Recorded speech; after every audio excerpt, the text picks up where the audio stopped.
होली है भौजी, तनी रंग लेवे दा हो। अच्छा तनी दूरे हटा त। अरे रंग लेवे दा भौजी, होली रोज रोज थोड़ो आवेले। अरे रोज रोज ना आवेले तो एकर का मतलब है? तनी आराम से। नहीं नहीं हो, बचाए बचाए रंग। एकर मतलब मनबा ना तू। सुना, असो होलिये में बाबू बौराई गईला।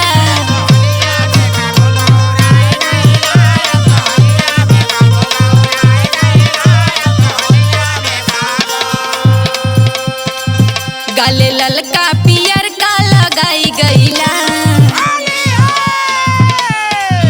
गाले ललका पियर का लगाई गईला। असो होलिये में बाबू बौराई गईला।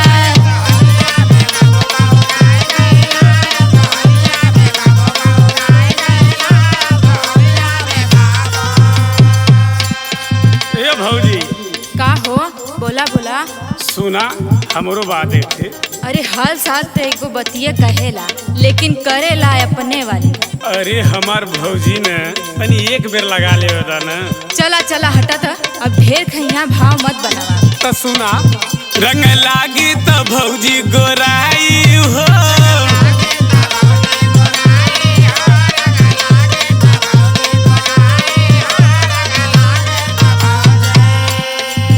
तनका छुअला से धन ना हो राई हो। तनका छुअला से धन ना हो राई हो। रंग लागी तो भौजी गोराई हो।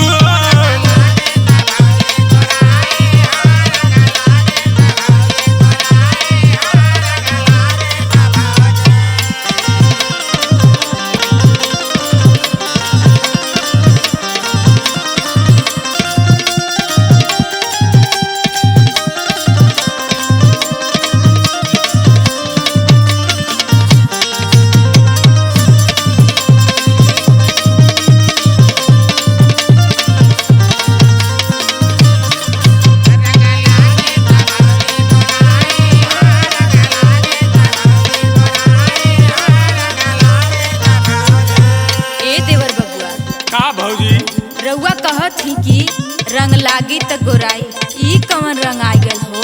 अरे हम रंगवा वैसे लिया रेला, यही के लोग कहन ई ब्रांडेड रंग है। ये हमारे की बाबा रामदेव बनौले हो ना। एक बार लगवाला ना, खुद पता चल जाई अब लगबू चमक। अच्छा, तब हम तोहरे रंगवा से चमकब? हम तो खुदे ऐसे ही चमकत हई। हाँ हो। हाँ तो सुना, ढले ला जबरी तू बाबू अकबार में, देखी तो बोले लगी घर परिवार में।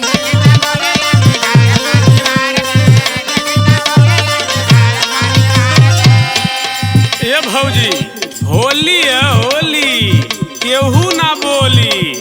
सुनलू, लगवा ला एक बार। सुना सुनावा। ढले ला जबरी तू बाबू अकबार में, देखी तो बोले लगी घर परिवार में। ना हो, हमके लहगता वही पधधाई गईला। हमके लहगता वही पधधाई गईला। असो होलिया में बाबू बौराई गईला।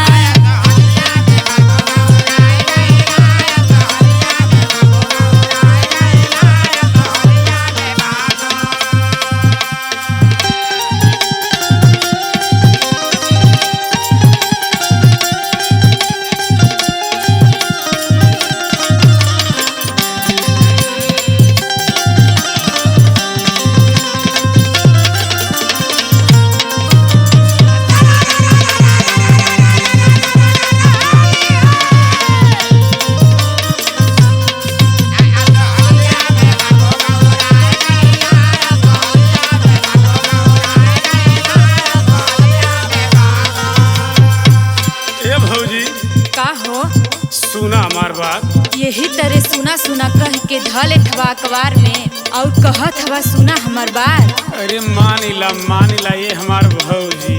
सुना, संजय बेदर्दी तोहार बाते वरवा, तनी लगावे दा भगा जनी घरवा।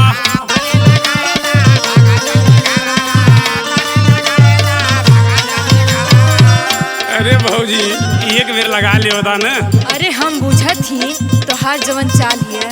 संजय बेदर्दी तोहार बाते वरवा, तनी लगावे दा भगा जनी घरवा। प्यार